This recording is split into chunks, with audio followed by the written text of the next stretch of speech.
অপরূপ সৌন্দর্যে অন্যতম ভ্রমণ স্পট হিসেবে পরিচিতি পেয়েছে ঝিনাইদহের শৈলকুপার শ্রীরামপুর গ্রামের কাঠের ব্রিজ। ২০১৭ সালে কালীগঙ্গা নদীর ওপর শ্রীরামপুর গ্রামবাসীর উদ্যোগে এ ব্রিজটি নির্মিত হয়, যা উপজেলার ত্রিবেণী ইউনিয়নের শ্রীরামপুর ও দিগনগর ইউনিয়নের রতনপুর গ্রামের সংযোগ স্থাপন করেছে।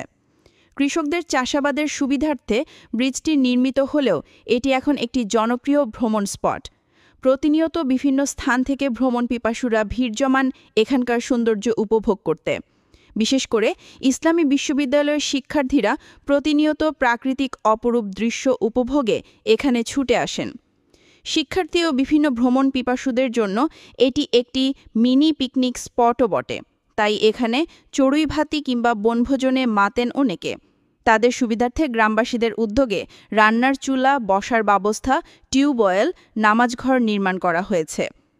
ব্রিজটি নির্মাণের পরে একাধিকবার সংস্কার করা হয়েছে। সব মিলিয়ে স্থানীয়রা নিজেদের স্বেচ্ছাশ্রম ও অর্থায়নে ব্যয় করেছেন কয়েক লক্ষ টাকা।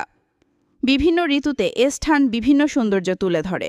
গ্রীষ্মে নদীতে হাঁটু পানির গরুর পাড়ের দৃশ্য, বর্ষায় নদী ভরা জল, বসন্তে শিমুলসহ বাহারি ফুল, শীতে খেজুর রস, কৃষকের চাষাবাদের নানান দৃশ্য সব মিলিয়ে অপরূপ সৌন্দর্যের জানান দেয় এ জায়গাটি।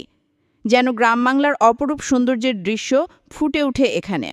তাই দিন দিন দর্শনার্থীর সংখ্যা বেড়েই চলেছে এখানে।